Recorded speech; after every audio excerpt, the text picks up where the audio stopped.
Dear children of God, we at CLCC, we love Jesus and we proclaim gospel through the love of God.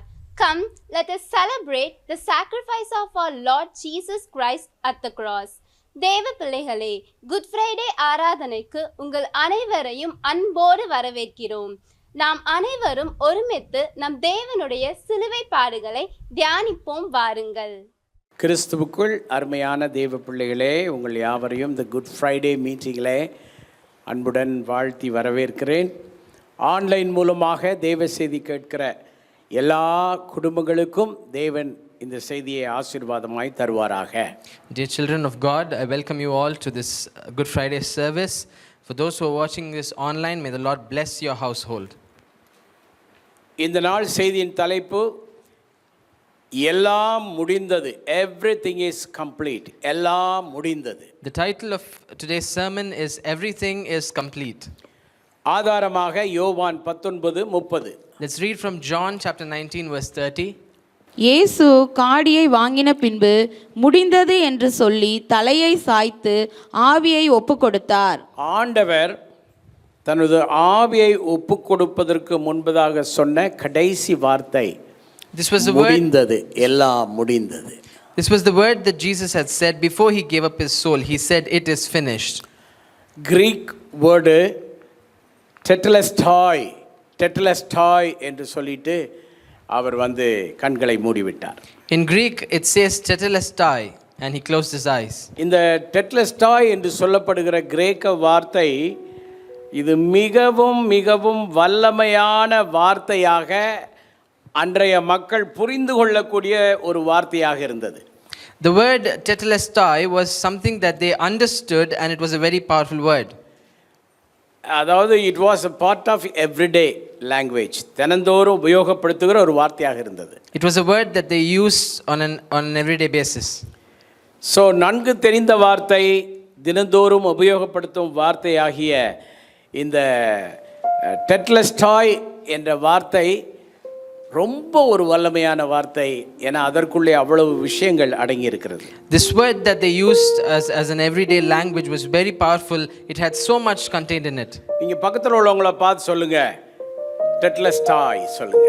Look at the person next to you and say tetelestai. சொல்லுங்க, எல்லாம் முடிந்தது, எல்லாம் ஆண்டவர் நிறைவு செய்து விட்டார். It means everything, it is finished. இந்த வார்த்தைகளை புரிந்து கொள்வதற்காக சில உதாரணங்களை சொல்ல விரும்புகிறேன். I would like to give you a few examples to understand what this word means. ஒரு அடிமை ஒரு எஜமானன் கொடுத்த வேலையை முடித்த பிறகு தன்னுடைய எஜமானரிடம் டெட்லஸ்டாய் என்று சொல்வது வழக்கமாயிருந்தது. When a servant had completed a difficult job, he would look at his master and say tetelestai. வேலை எப்போதுமே ஒரு அடிமைக்கு கொடுக்கிற வேலை கஷ்டமான வேலையா இருக்கும். The works that were given to slaves would always be difficult. So அடிமை என்ன வேலை கொடுத்தாலும் நோ அப்படி சொல்லக்கூடாது. The slave should never say no. இன்னைக்கு செய்ய முடியாது, நாளைக்குன்னு சொல்லக்கூடாது. They can't procrastinate. They can't say I'll do it tomorrow. நாம் ஆண்டவருடைய பிள்ளைகளாகிய நாம் அனைவரும் ஆண்டவருக்கு அடிமைகள் என்பதை மறந்து விடக்கூடாது. And we should not forget that we are all slaves for the Lord. நீங்க எத்தனை பேர் இதோ நான் ஆண்டவருக்கு அடிமை என்ற ஃபீல்ல வாழ்றீங்க? How many of you live with the feeling that we are slaves for the Lord? So வீட்ல நீங்க குழம்பு தாளிச்சிட்டு இருக்கீங்க. When you're cooking at home, Jayapriya குழம்பு தாளிச்சிட்டு இருக்கா. So Jaypriya is making a curry. ஆபீஸ்ல இருந்து ஒரு ஃபோன் கால் போகுது. அலெக்ஸ் கூப்பிடுறாரு, Jayapriya And Alex is calling Jaypriya. ஆபீஸ்ல முக்கியமான ஒரு வேலை இருக்கு, கொஞ்சம் உடனே ஓடி வாமா. And asking her to come because there's work in the office. என்னண்ணே நீங்க, நான் இப்பதான் குழம்பு தாளிச்சிட்டு இருக்கறேன், அதெல்லாம் வர முடியாது. And she says no, I'm just cooking right now, I can't come. அப்பனா இவங்க யாரு? Now who is she? இயேசுவுக்கு அடிமை இல்ல. She's not a slave to Christ. குழம்பு தாளிச்சிட்டு இருந்தாலும் அப்படியே அடுப்பை ஆஃப் பண்ணிட்டு க்ளோஸ் பண்ணிட்டு நடக்கட்டும் பார்த்துக்கலாம். நேராக அண்ணே என்னண்ணே வேலை, ஆண்டவருக்கு என்ன வேலை நான் செய்யணும், அதுதான் slave for Christ. If you're a slave for Christ, you would close whatever you're doing and you will come to the church. So இந்த லெவல்ல உங்க பக்கத்துல உட்கார்ந்து இருக்கிறதுங்க தேர்மான்னு பாருங்க. So look at the person next to you and see if they will accept this word. சில நேரங்களில் confusion ஆகும் எனக்கு. Sometimes there's a confusion for me. யார்கிட்ட சொல்லலாம், யார் கரெக்டு அப்படின்னா ஒன்றுமே தேராத ஒரு சூழலா அஸ் அ பாஸ்டர். ஐயோ, இத்தனை வருஷமாக நம்ம ஊழியம் செய்கிறோம், நம்மகிட்ட இவ்வளோ வருஷமாக வர்றாங்க, ஆண்டவரை ஆராதிக்கிறாங்க, பாடுறாங்க, போட்டுறாங்க, ஒன்றும் தேர்ற மாதிரி தெரியலையே என்ற எண்ணம் வர்றது இயல்பு. Sometimes I get a feeling that whatever I do, how much ever effort we put as a pastor, nothing is happening. There's no improvement. நிறைய விஷயங்களை புஷ் பண்ணி தள்ளிட்டு போகிறதுனால போயிட்டு இருக்கு. So many things are going ahead because we push them. என்னம்மா நீ எல்லாம் லீடர்ஷிப்பில் இருக்கிறியாம்மா, நீ இப்படியா இருப்ப, போம்மா. அதுக்கு பிறகு லேசாக ஒரு மூவ் ஆகும். இவ்வளவு பேசணுமா, நான் இயேசுக்கு அடிமைனா என்ன கடினமான வேலையும் செய்து முடிச்சுட்டு டெட்லஸ்டாய் சொல்லணும். When I am a slave for Christ, whatever work is given to me, I should finish that and say அந்த நாட்களிலே அடிமைகள் எஜமானுக்கு வேலை செய்து முடிச்ச பிறகு டெட்லஸ்டாய் சொன்னாங்க. அப்படின்னா நீங்க சொன்ன வேலை எல்லாம் முடிந்தது. So in those days when a servant had completed a job, he would say tetelestai, which meant I have finished what you asked me to do. நல்ல ஒரு ஆமென் சொல்லுவீங்களா? Amen. அதே போல பழைய ஏற்பாட்டின் காலத்துல அந்த பிரீஸ்ட் கிட்ட வந்து பலி செலுத்த வருவாங்க மக்கள், யூத மக்கள். In the Old Testament, Jewish people would bring offering to the priest. பலி செலுத்த வந்தாலும் சரி, காணிக்கை கொண்டு வந்தாலும் சரி, அதை பார்த்த உடனே அந்த ஆசாரியனுக்கு திருப்தி ஆகிவிட்டால் அவர் கிரீக்கில் டெட்லஸ்டாய் சொல்ல மாட்டார். ஆனால் டெட்லஸ்டாய்க்கு ஈக்குவலான ஹீப்ரூ வேர்டு யூஸ் பண்ணுவதாக ஒரு குறிப்பு இருக்கிறது. Whether it was for offering or for sacrifice, the priest would look at it and say an equivalent word in Hebrew. It said it is perfect. அவங்க வந்து கிரீக் யூஸ் பண்ணாமல் Hebrew வேர்டில் டெட்லஸ்டாய்க்கு நிகரான சொல்லை அவர்கள் பயன்படுத்தி இருக்கிறார்கள். The high priest did not use Greek, but he would say a word equivalent in Hebrew, and it meant it is perfect. அந்த டெட்லஸ்டாய்ன்னு சொல்லும்போது அது வந்து இட் இஸ் பர்ஃபெக்ட் அப்படின்ற அந்த ஒரு ஆழமான அர்த்தத்தை கொடுக்கிறது. In Hebrew, when we say tetelestai, it means it is perfect. பர்ஃபெக்ட்டுக்கு என்ன தமிழ்ல? இருங்க, இங்கே ரெண்டு பேர் ஆங்கிலேயர்கிட்ட பேசிட்டு இருக்கிறேன். பர்ஃபெக்ட்டுக்கு என்ன? பரிபூர்ணம். நீங்க பரிபூர்ணமா? ரைட். ஸோ பூரணமாக இருக்கிறது, இட் இஸ் பர்ஃபெக்ட் என்று சொல்லி இருக்கிறார்கள். So the high priest would say it is perfect. நாமும் கூட ஆண்டவருக்கு செய்கிற ஆராதனை ஒரு பரிபூர்ணமாய் இருப்பதாக. When we worship the Lord, let it be a perfect நம்முடைய worship. ஆராதனையை பார்த்து ஆண்டவர் சொல்லணும், அல்லது நம்ம கூட ஆண்டவரை பார்த்து டெட்லஸ்டாய் சொல்லக்கூடிய விதத்தில் நம்முடைய வர்ஷிப், நம்முடைய வர்ஷிப் எப்படி இருக்கணும்? மீனிங்ஃபுல்லாக இருக்கணும், பர்ஃபெக்டாக இருக்கணும். Our worship towards the Lord should be meaningful and perfect. நம்ம என்ன பாடுறோமோ அந்த பாட்டுக்கு ஏற்ற மாதிரி இருக்கணும். What we sing, our life should be how we sing. உதாரணமாக ஒரு சின்ன கோரஸ் எடுக்கலாமா? Well, let's sing a chorus now. Father பெர்க்மன்ஸுடைய ஒரு கோரஸ் பாட்டில் ஒரு சரணத்தை லேசாக தொடலாமா? எல்லாரும் சேர்ந்து தொடலாமா? ஓகேயா? ஓகே, சந்தோஷம்னா கையை ஆசித்து காட்டுங்க, மூவ் ஆகுங்க பார்ப்போம். ஆமென். ரத்தமே சிந்தி சாட்சியாய் வாழ்வே நிச்சயம் நிச்சயமே. ரத்தமே சிந்தி சாட்சியாய் வாழ்வே நிச்சயம் நிச்சயமே. இந்த ஜீவனை என்னைக்கு வாயை திறந்து ஜீவனோட பாட போறானோ எனக்கு தெரியல. எல்லாம் பாடினாலும் அவன் என்னோட ஆடுறவன் நல்லா வாயை திறந்து பாடணும். வீட்டில் அவனை நல்ல சத்தம் பாட சொல்லு. ஓகேயா தாய்? ஓகே. என்ன பாட்டு? ரத்தமே சிந்தி சாட்சியாய் வாழ்வேன் நிச்சயம் நிச்சயமே. ரைட்டு. இப்போ நம்ம வர்ஷிப் எப்படி இருக்கணும்? It is perfect. அந்த மாதிரி இருக்கணும். Our worship should be perfect. இந்த பாட்டு வரிகளுக்கும் நம்ம வாழ்ற வாழ்க்கைக்கு ஏதாவது சம்பந்தம் இருக்குதா? Is there any relation between what we sing and how we live? பக்கத்தில் உள்ள ஆள் முகத்தை பாரு, ரத்தம் சிந்தி சாட்சியா வாழ்தான்னு பாருங்க, தெரிஞ்சிடும். Look at the person next to you and see if they would do that. ஒரு மேகம் வந்தா போதும் மழை வந்துடும் அதனால சர்ச்சுக்கு வரலன்னு சொல்ற குரூப் நம்ம group. Our group is a group which says if there's a cloud there will be rain, so I'm not going to church. பிள்ளை 2 தடவை தும்மிட்டா போதும் அந்த ஞாயிற்றுக்கிழமை வராது, என்னன்னா பிள்ளைக்கு சளி பிடிச்சிருச்சு அப்படின்ற நம்பிக்கையில சர்ச்சுக்கு கூட வர்றது கிடையாது. If a child sneezes twice, the parents say, oh, my child has got a cold and I'm not going to church. சின்ன சின்ன விஷயத்துக்கு ஏதாவது சாக்கு போக்கு சொல்லிட்டு ஓடுகிற மக்கள் ரத்த சிந்தி ஆண்டவருக்கு சாட்சியா நிப்பாங்கன்னு பாடுறது நியாயமா? Is it reasonable to sing that they will shed their blood for Jesus when they just give excuses and go out from church? எப்படி டெட்லஸ்டாய் சொல்ல முடியும்? How can we say tetelestai to this? நம்முடைய ஆராதனைகளிலே ஒரு பரிபூரணம் உண்டாக வேண்டும். Our worship should be perfect. நல்ல ஒரு ஆமென் சொல்லலாமா? Amen. ஹalleluya. Hallelujah. அதே போல அந்த காலங்களிலே வணிகம் செய்கிற வணிகர்கள் இந்த வார்த்தையை அதிகமாக உபயோகித்திருக்கிறார்கள். In those days, merchants also used the same.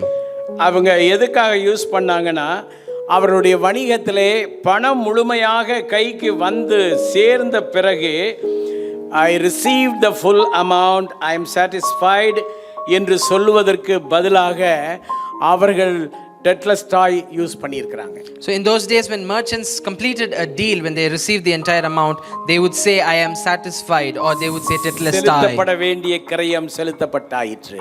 The price that had to be paid was paid. டெட்லஸ்டாய் டெட்லஸ்டாய் Tetelestai.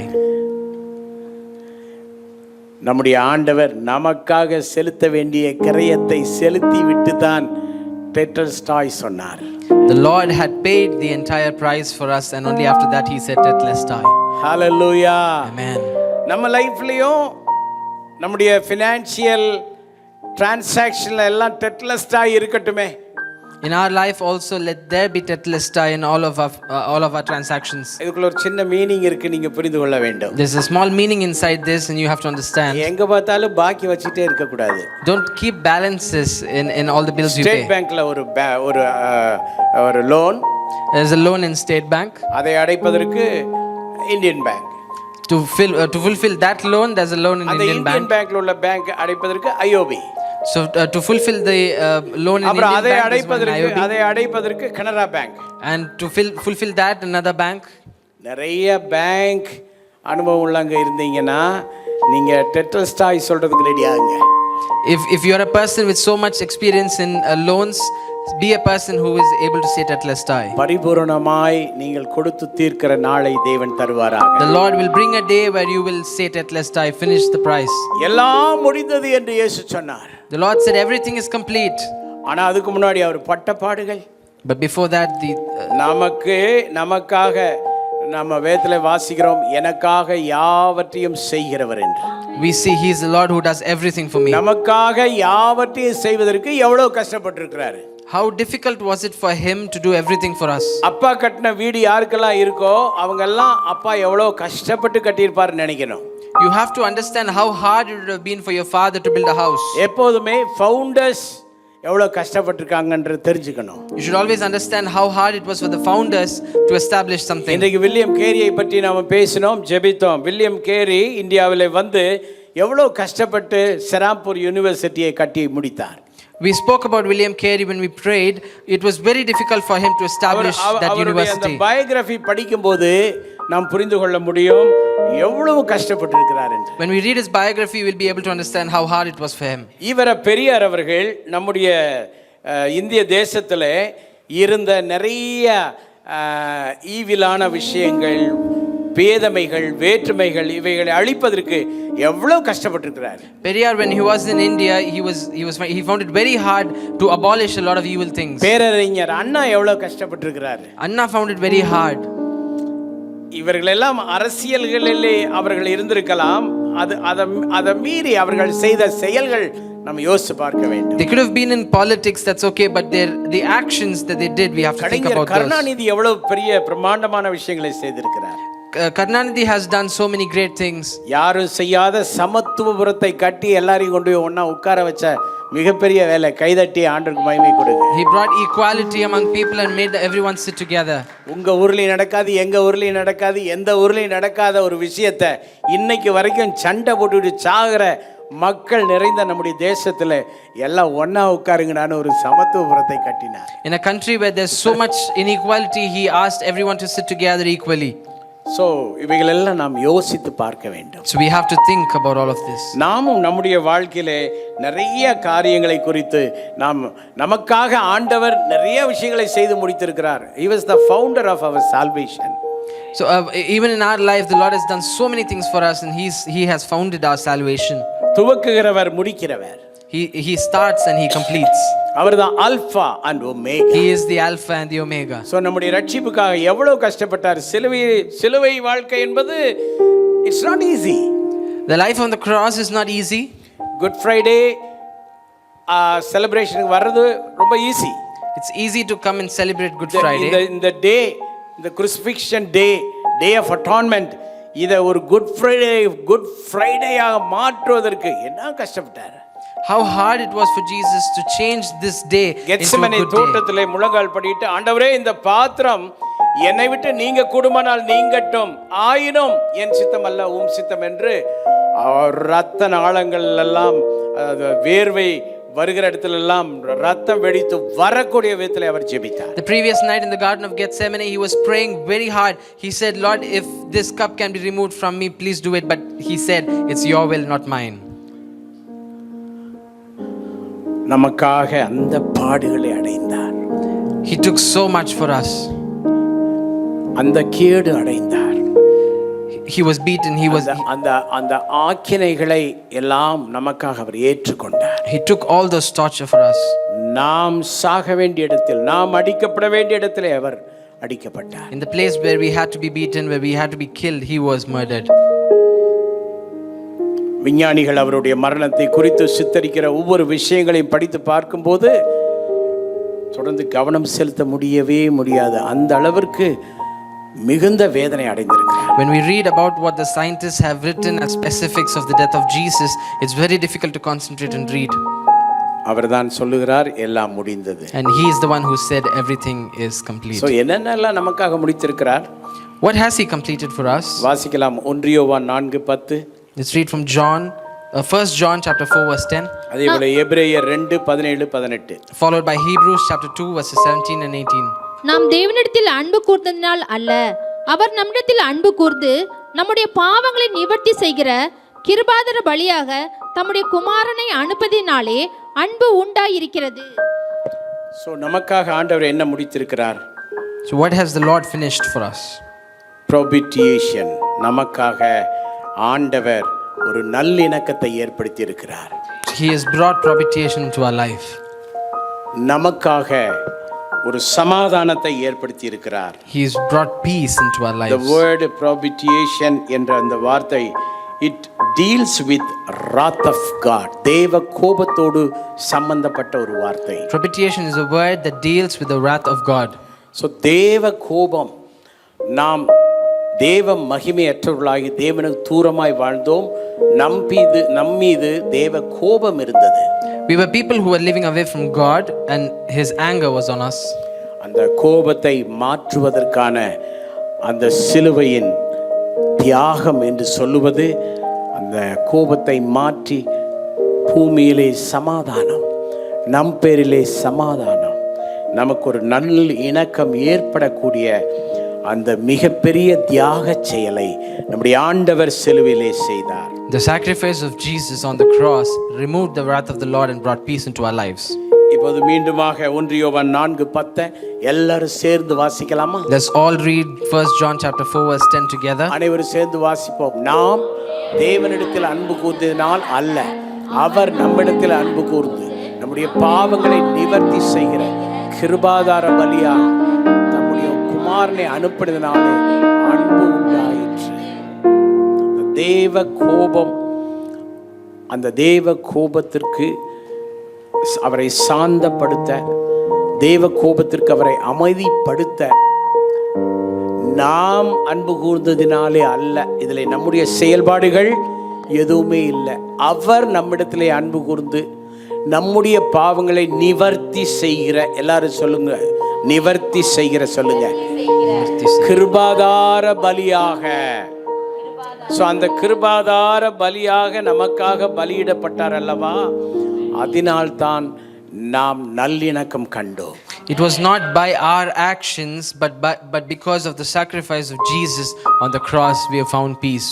இல்லை என்றால் நமக்கு அந்த நல்லிணக்கம் கிடைத்திருக்காது. Otherwise, we would not have நாம் God தெய்வத்தோடு சமாதானம் ஆயிருக்க வாய்ப்பே இல்லை. There was no possibility to have ஏனென்றால் peace. தேவ கோபாக்கினைக்கு ஏற்ற பிள்ளைகளாக நாம் வாழ்ந்தோம். Because we were living as children who were against the Lord. ஹல்லேலூயா. எபிரேயர் 2:17-18 அனைவரும் வாசிக்க போகிறோம். We're going to read Hebrews chapter 2, 17 and 18. வாசிக்கலாமா? அன்றியும் அவர் ஜனத்தின் பாவங்களை நிவர்த்தி செய்கிறதற்கு ஏதுவாக தேவ காரியங்களை குறித்து இரக்கமும் உண்மையும் உள்ள பிரதான ஆசாரியராய் இருக்கும்படி எவ்விதத்திலும் நம்முடைய சகோதரருக்கு ஒப்பாக வேண்டியதாய் இருந்தது.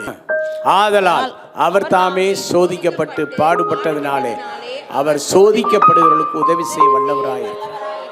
அவர் சோதிக்கப்பட்டு பாடுபட்டதினாலே சோதிக்கப்படுகிற நமக்கு அவர் உதவியாக இருக்கிறார்.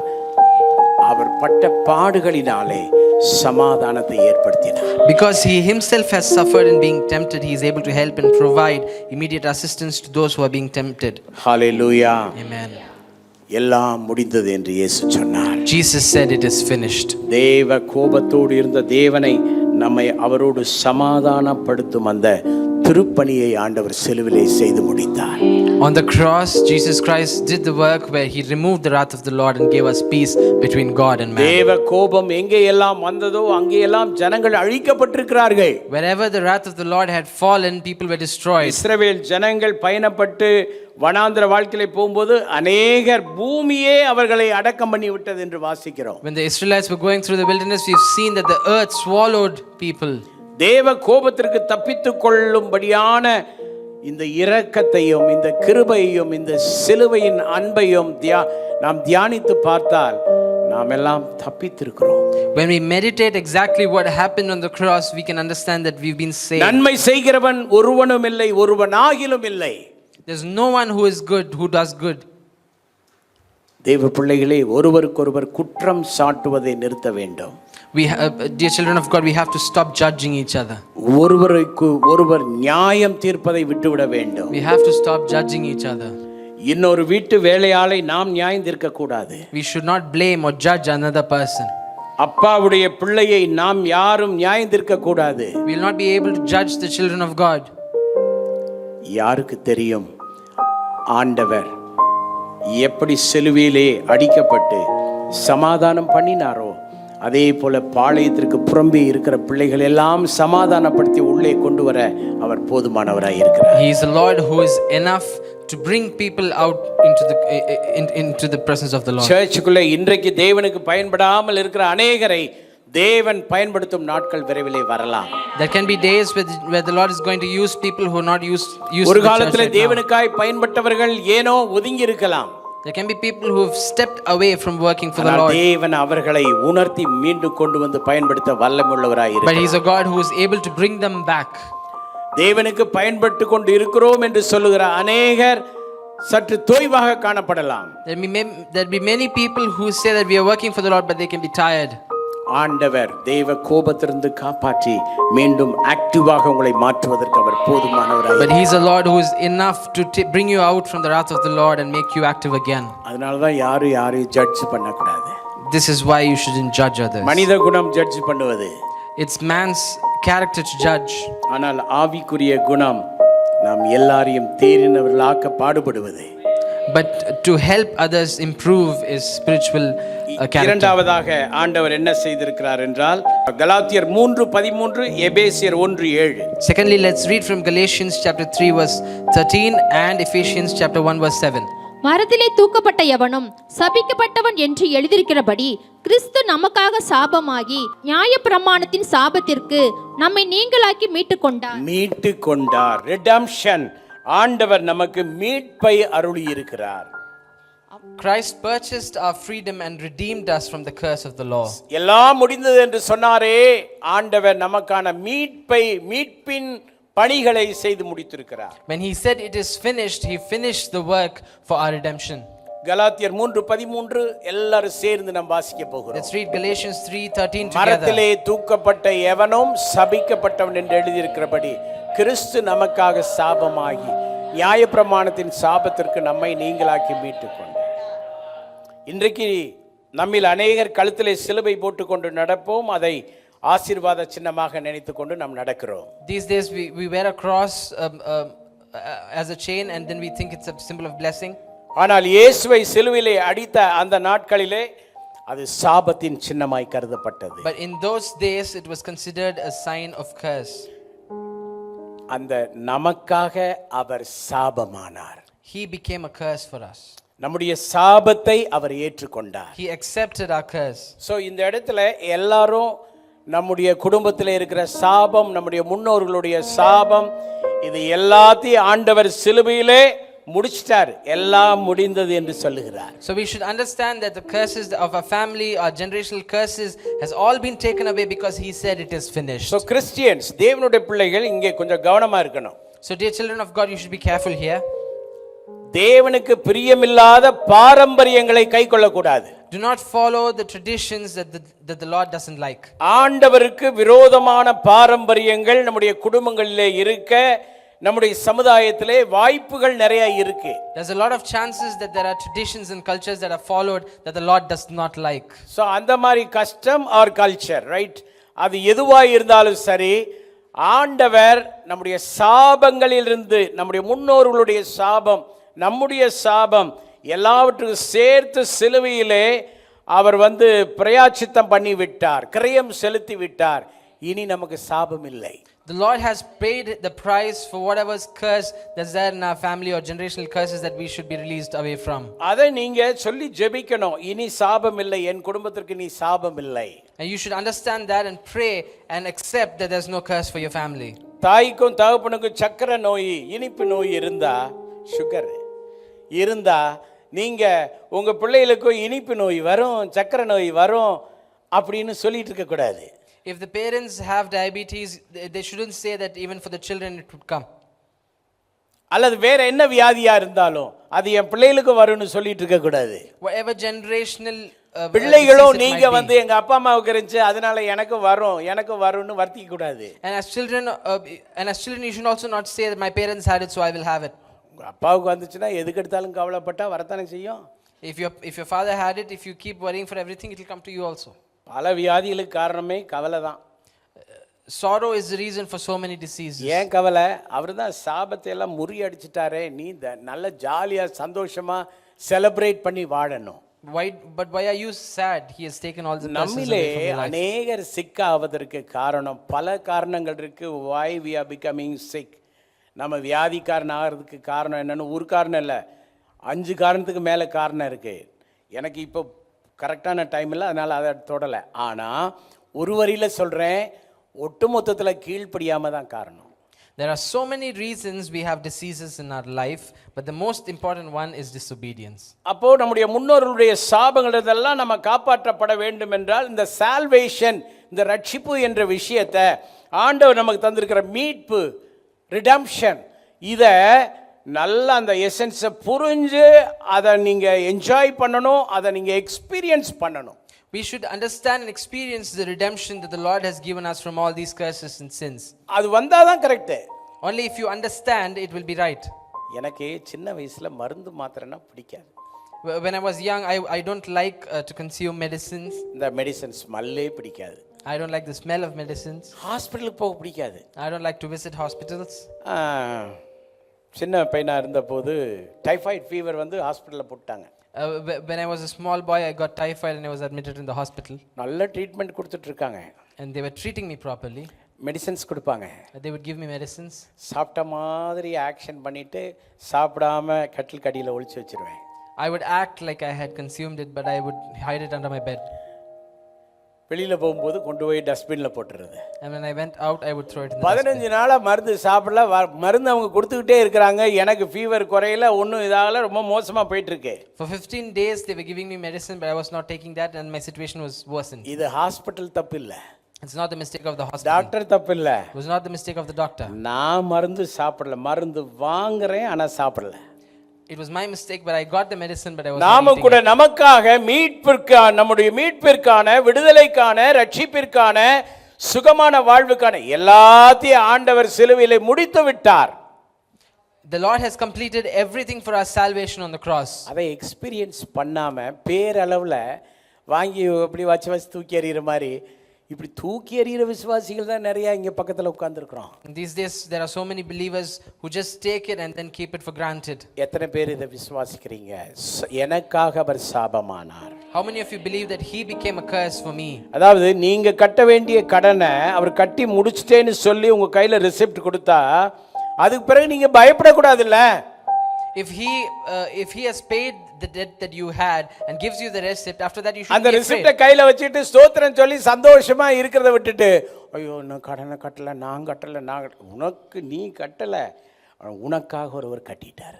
You didn't pay the debt, but for you, instead of you, there was another person who paid it for you, and you have to be happy. எத்தனை பேர் சந்தோஷமா இருக்கிறோம்? How many of us are happy? ஆனா நம்மிலே பெரும் பகுதி But so many of us, 99.25% நம்ம பிரச்சனை என்னன்னா நாம இதை அப்படியே உள்வாங்கி அதை விசுவாசிக்கிறது இல்லை. but so many, the problem with so many of us is that we don't understand, we don't accept and understand. நிறைய விஷயங்களுக்கு நம்ம கீழ்ப்படிகிறதே இல்லை. We don't obey. அதனால தான் நாம் கஷ்டத்திற்குள் மாறுகிறோம். That's the reason we are put into sorrow. அதில் இருந்து நாம் மனம் திரும்பும்போது கர்த்தர் ஒவ்வொருவருக்கும் அற்புதங்களை செய்கிறார். When we repent and turn from that, the Lord does miracles for us. எபேசியர் 1:7 எல்லாரும் சேர்ந்து வாசிப்போமே.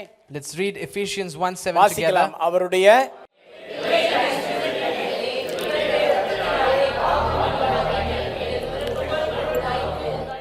யாரும் தர முடியாத மீட்பு. என்ன மீட்பு? பாவ மன்னிப்பாகிய பாவத்தை மன்னிக்க அதிகாரமுடையவர் அவர் ஒருவரே.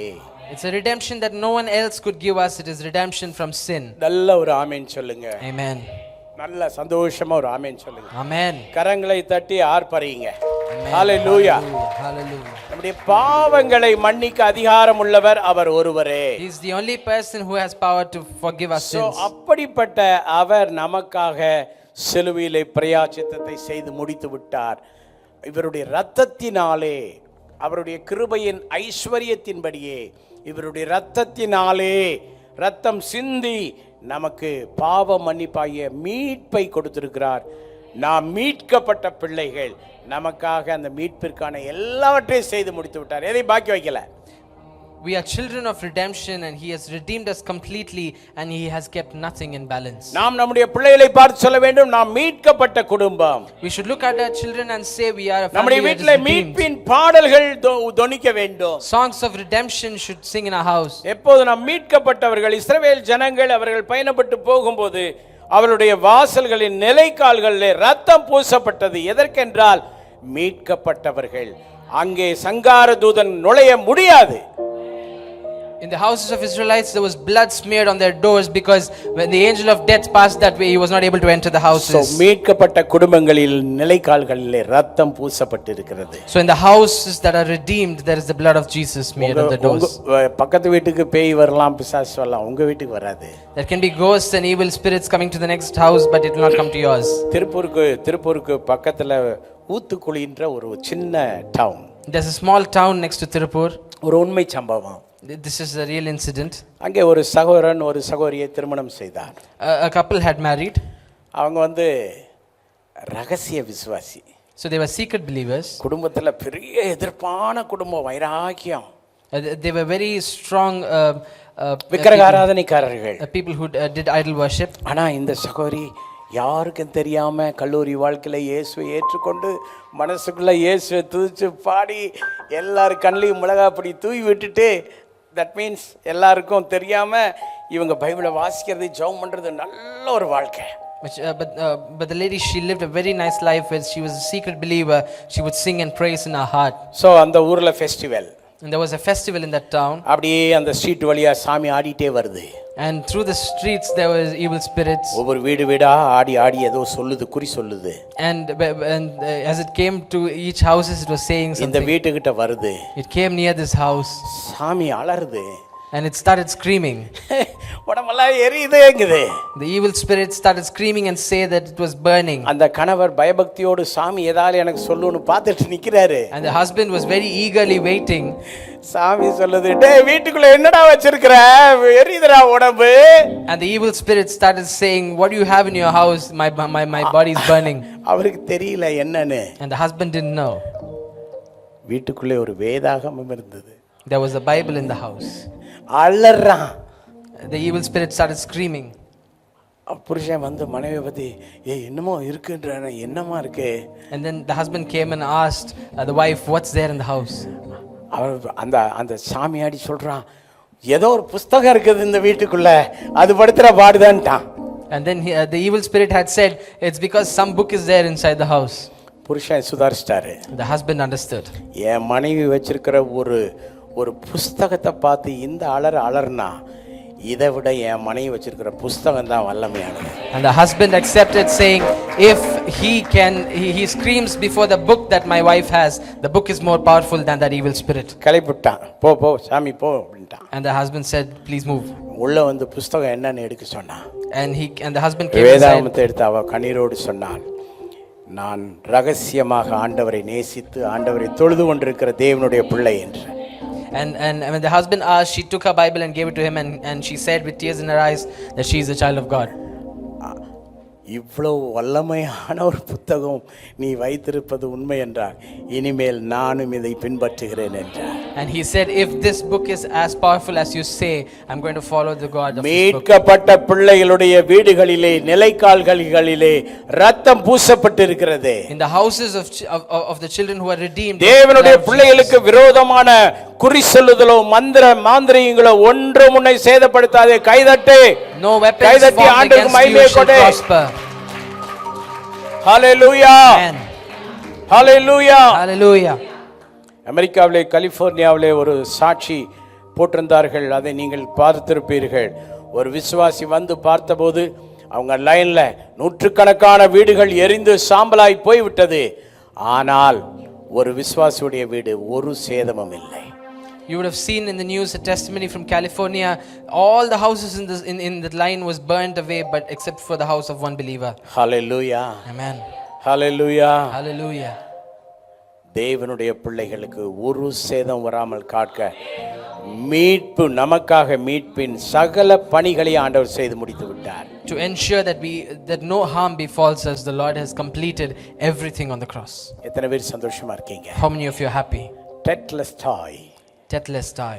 சொல்லுங்க, Tetelestai. Let's say Tetelestai. நமக்காக எல்லாம் முடிந்தது. Everything is finished. அடுத்து கடைசியாக மூன்றாவது குறிப்பாக ரோமர் 5:8-10 ஆகிய வசனங்கள். Let's read from Romans chapter 5 verses 8 and 10. நாம் பாவிகளாய் இருக்கையில் கிறிஸ்து நமக்காக மரித்ததினாலே தேவன் நம்மேல் வைத்த தமது அன்பை விளங்க பண்ணுகிறார்.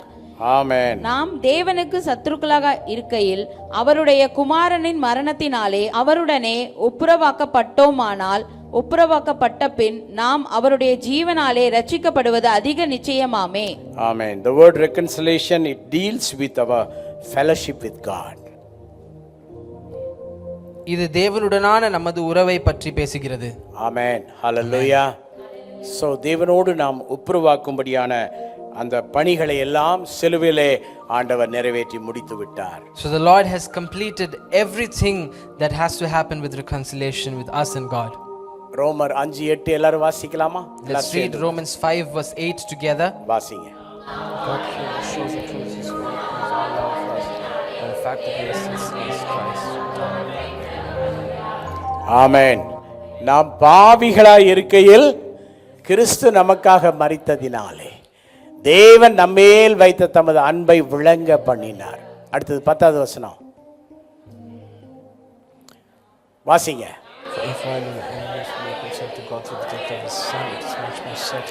அவருடனே ஒப்புரவாக்கப்பட்டோம். we reconciled with God. அவருடனே ஒப்புரவாக்கப்பட்டோம்.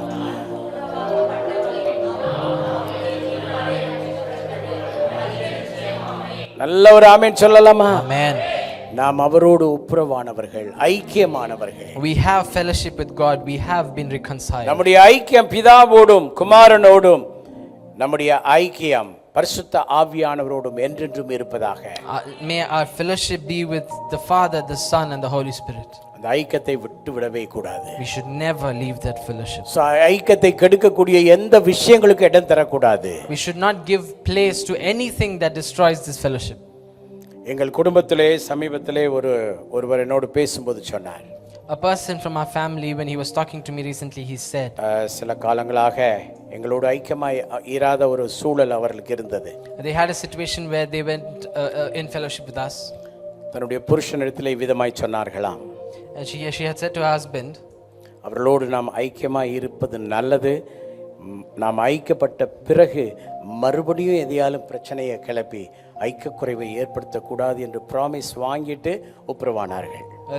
They made a promise saying that the fellowship with them is good, and after we have this fellowship, we shouldn't destroy it. So உடைக்கக்கூடாது, ஒப்புரவாகுதலை உடைக்கக்கூடாது. The fellowship, the reconciliation should not break. ஆண்டவர் நமக்காக இந்த பாடுபட்டு இந்த கேடடைந்து இவ்வளவு கஷ்டப்பட்டு மரணத்தினாலே அவருடைய குமாரனின் மரணத்தினாலே நம்மை ஒப்புரவாக்கி இருக்கிறார். எவ்வளவு எஃபர்ட் எடுத்திருக்கிறார், எவ்வளவு தியாகம் பண்ணியிருக்கிறார்.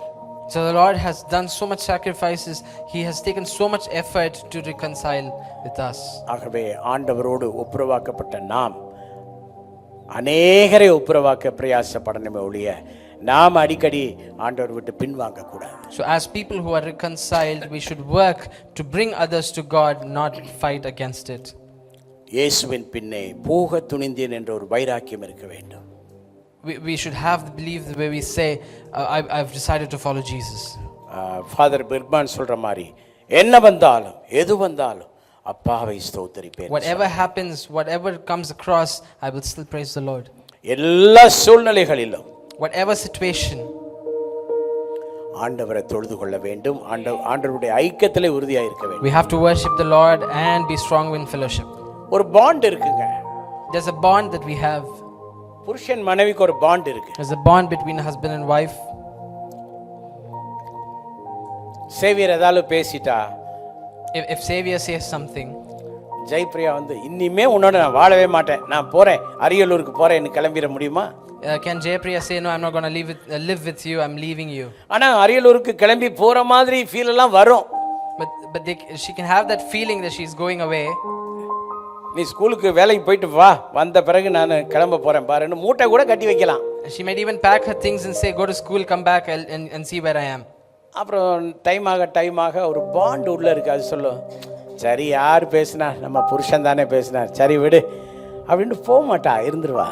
But as time goes by, she will reconcile and think, oh, it's just my husband and wife க்கு ஒரு பாண்ட் இருக்கு. There's a bond between husband and wife. நல்லா கவனிங்க தேவனுடைய பிள்ளைகளே. Listen very carefully. எல்லாம் சொல்லுங்க, ஒரு பாண்ட் இருக்குன்னு சொல்லுங்க. Say there's a bond. அநேக நேரங்களில் என்னடா இந்த மனைவி சை இவளை விட்டுட்டு கிளம்பலாம் அப்படின்ற ஃபீல் வரும். So many times. அப்புறம் கொஞ்சம் நேரம் ஆக அந்த ஒரு பாண்ட் இருக்கிறதுனால, சரி இவ தானே பேசினா, இவ யாரு யோபு பாணியில் பைத்தியக்காரி பேசுவது போல சில நேரம் பேசுவா. நம்மளா சொல்லக்கூடாது, யோபு அப்படி சொல்லுவாருன்னு சொல்கிறேன். ஓகே, பைத்தியக்காரி பேசுகிற போல ஏதாவது பேசுவா, புறக்கணிக்க முடியாது. காரணம் என்ன, ஒரு பாண்ட் இருக்கு. We can't forsake that relationship because there's a bond. சபை மக்களே, உங்களுக்கு ஒரு அறிவுரையை சொல்ல விரும்புகிறேன். Dear children of God, I would like to give you an advice. சபை மக்களே, உங்களுக்கு ஒரு முக்கியமான ஒரு விஷயத்தை சொல்ல விரும்புகிறேன். Dear church members, I would like to say something important. சபை மக்களே, ஒரு முக்கியமான சத்தியத்தை உணர பண்ண விரும்புகிறேன். Dear members of the church, I would like to உங்களுக்கும் சபைக்கும் ஏன் திக்கிட்டு கிடக்குற, உங்களுக்கும் சபைக்கும் ஒரு பாண்ட் இருக்கு. I would like to say a truth. You have a bond with the church. அந்த பாண்ட் இருந்தா தான் சர்ச்சில் யாரோ திட்டியிருப்பாங்க, யாரோ பேசியிருப்பாங்க, ஏதோ நடந்திருக்கும், அறிவுரை வந்திருக்கும், கொஞ்சம் உங்களுக்கு கொஞ்சம் ஸ்ட்ராங்காக. சில நேரம் நானே உங்களுக்கு அறிவுரை சொல்லும்போது 2 மிளகாய் கூட வச்சு கூட கொடுப்பேன்.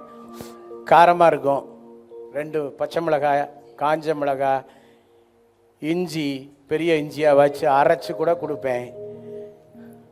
ஆனால் அது ஒரு பாண்ட் இருந்துச்சுன்னா வயிற்றில் போனாலும் நீங்கள் எங்கேயும் போக மாட்டீங்க, இங்கே தான் என்னோட தான் இருப்பீங்க. Dear members of the church, there's the truth. You are bonded with the church. Whatever counsel you receive, you might not be happy with something, but because you have that bond with the church, you will stay here and you will not leave. நம்முடைய சபையை விட்டு வெளியே போனவர்களே உங்கள் கவனத்திற்கு. Dear children of God who have left our church, this is to your attention. யாரெல்லாம் சபையை விட்டு திடீர்னு வேற சபைகளுக்கு ஓடி போனீங்களோ அப்படிப்பட்ட அன்புள்ளங்களுக்கு நான் ஒரு சத்தியத்தை சொல்லுகிறேன். I would like to say a truth to those souls that went to a different church from here. தேவன் உங்களை ரட்சித்து உங்களை காப்பாற்றி உங்களை உருவாக்கி கொண்டு வருகிற சபைக்கும் உங்களுக்கு ஒரு பாண்ட் இருக்கு. எந்த சூழ்நிலையிலும் அதை உடைச்சிட்டு ஓடக்கூடாது. There's a bond between you and the church where the Lord saved you and placed you. You shouldn't break that and run. அந்த பாண்டினுடைய வேல்யூ தெரியாதவங்களுக்கு நான் ரிப்பீட் பண்றேன். அந்த வேல்யூவை தெரிந்து கொள்ளுங்க.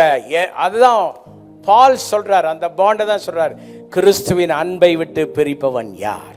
That's why Paul says, who can separate me from the love of the Lord? Hallelujah. Amen. கிறிஸ்துவின் அன்பு. What is church? Church வந்து ஆண்டவருடைய சரீரம். சோ எப்படி நான் ஆண்டவர் கொடுத்த சபையை விட்டுட்டு இன்னொரு இடத்துக்கு ஓட முடியும்? எங்க போய் பரிபூரணத்தை பார்க்க முடியும்? Church is the body of Christ. How can you leave this body and see completion? மனிதர்கள் வாழ்கிற இடங்களிலெல்லாம் குறைவுகளை பார்க்க முடியும். There is imperfection wherever people live. மனிதர்கள் எங்கெல்லாம் வாழ்கிறார்களோ அங்கெல்லாம் நிறைவு இருக்கும் என்று எதிர்பார்க்க முடியாது. குறைவு இருக்கும். You can't say there is completion wherever men are there. There will be things that are incomplete. ஆனா அந்த பாண்டினுடைய வேல்யூ உங்களுக்கு தெரிஞ்சதுன்னா எந்த நிலை வந்தாலும் நீங்க ஸ்டே பண்ணி அங்கிருந்தே வளருவீங்க. But if you understand the bond that you have with your church, you will stay there and grow. Tetelestai. That is tetelestai. எல்லாரும் சொல்லுங்க tetelestai. Tetelestai. எல்லாம் முடிந்தது. It is finished. நான் கட்ட வேண்டிய கடன் எல்லாம் அவர் முடித்து விட்டார். He has paid all my debt. என்னுடைய சாபங்களுக்கெல்லாம் முடிவை ஏற்படுத்தி விட்டார். He has finished all my curse. என்னுடைய மீட்புக்கு வேண்டிய எல்லாவற்றையும் அவர் செய்து முடித்து விட்டார். He has redeemed me completely. எனக்கு ஒப்புரவாக்க வேண்டிய எல்லாவற்றையும் செய்து முடித்து விட்டார். He has done everything for my reconciliation with God. எல்லாரும் சொல்லுங்க 3 தடவை சத்தமா சொல்லுங்க tetelestai சொல்லுங்க. Let's say tetelestai 3 times loudly. Tetelestai, tetelestai. எல்லாரும் எழும்பி நிற்போம். Let's all stand. ஒரு நிறைவாக ஒரு பாடலை பாட போகிறோம். We're going to sing a song and finish. ஆமென். ஆமென். குருசீனில் தொங்கினீர் குருதியும் சிந்தினீர் குரு இயேசு நாதானீர் கொல்கதாவில் குருசீனில் தொங்கினீர் குருதியும் சிந்தினீர் குரு இயேசு நாதானீர் கொல்கதாவில் கால்கரங்களில் ஆணிகள் பாய்ந்தே கண்கள் அயர்ந்தே தாகத்தால் தூய்ந்தே கால்கரங்களில் ஆணிகள் பாய்ந்தே கண்கள் அயர்ந்தே தாகத்தால் தூய்ந்தே ஏனோ இத்தனை பாடுகள் ஏற்றேன் ஏனோ இத்தனை பாடுகள் ஏற்றி என் பாவம் போக்கிட வந்ததாலோ என் பாவம் போக்கிட வந்ததாலோ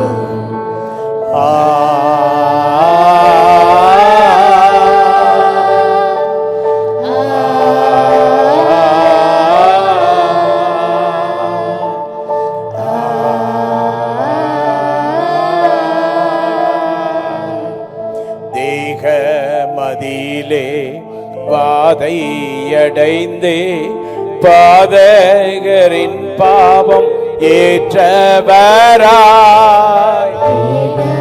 மதியிலே வாதையடைந்தே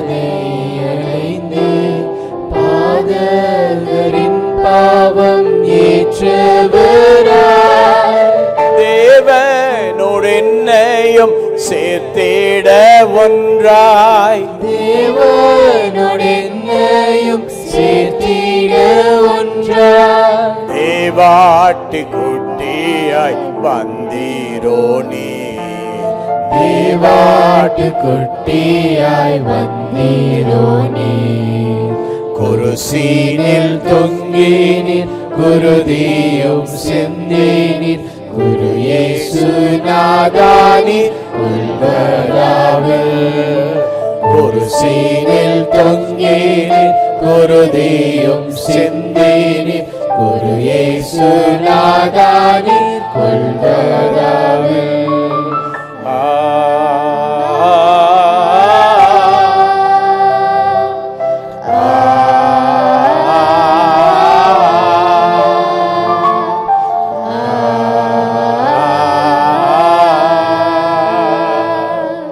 தலை சாய்க்க உலகில் ஸ்தலமில்லை என்றே திருவாய் மலர்ந்த தேவகுமாரா தலை சாய்க்க உலகில் ஸ்தலமில்லை என்றே திருவாய் மலர்ந்த தேவகுமாரா சிலுவை தான் உமக்கு தலை சாய்க்க இடமோ சிலுவை தான் உமக்கு தலை சாய்க்க இடமோ பலியாகி மீட்டிட வந்ததாலோ பலியாகி மீட்டிட வந்ததாலோ எல்லாரும்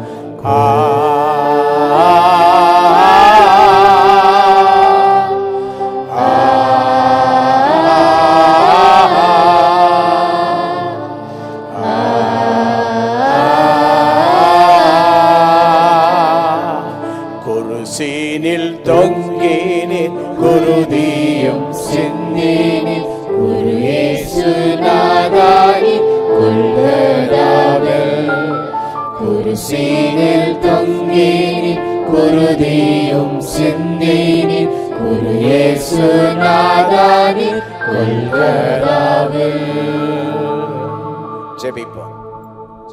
அன்பின் ஆண்டவரே, இந்த நாளில் எங்களோடு கூட நீர் பேசின எல்லா உம்முடைய வார்த்தைகளுக்காக நன்றி. எங்களுக்காக ஒரு நல்லிணக்கத்தை ஏற்படுத்தி நீர் அதற்காக நன்றி. எங்களுக்காக தந்த மீட்புக்காக நன்றி, ஒப்புரவாக்குதலுக்காக நன்றி. நாங்கள் எங்கள் வாழ்க்கையிலே நீர் சொன்ன டெட்லஸ்டாய் என்ற அந்த வார்த்தை எங்கள் இதயங்களிலே துணிக்கட்டும். எல்லாம் முடிந்தது, எல்லாவற்றையும் நிறைவேற்றி நீர் அதற்காக ஸ்தோத்திரம். இந்த இடத்திலிருந்து எங்களை சந்தோஷத்தோடும் சமாதானத்தோடு அனுப்பும். தொடர்ந்து ஈஸ்டருக்காக ஆயத்தமாகவும் எங்கள் நண்பர்களோடு நாங்கள் வந்து உம்மை மகிமைப்படுத்த உதவி செய்யும். நீர் எதற்காக வந்தீரோ அந்த நோக்கத்தை நாங்கள் நிறைவேற்ற அநேகருடைய ரட்சிப்புக்காய் பாடுபட எங்களை பயன்படுத்தும். தொடர்ந்து அர்ப்பணிக்கிறோம் இயேசுவின் நாமத்தில் பிதாவே. Hi everyone, thank you for watching our Sunday service and I hope that it was a blessing to you.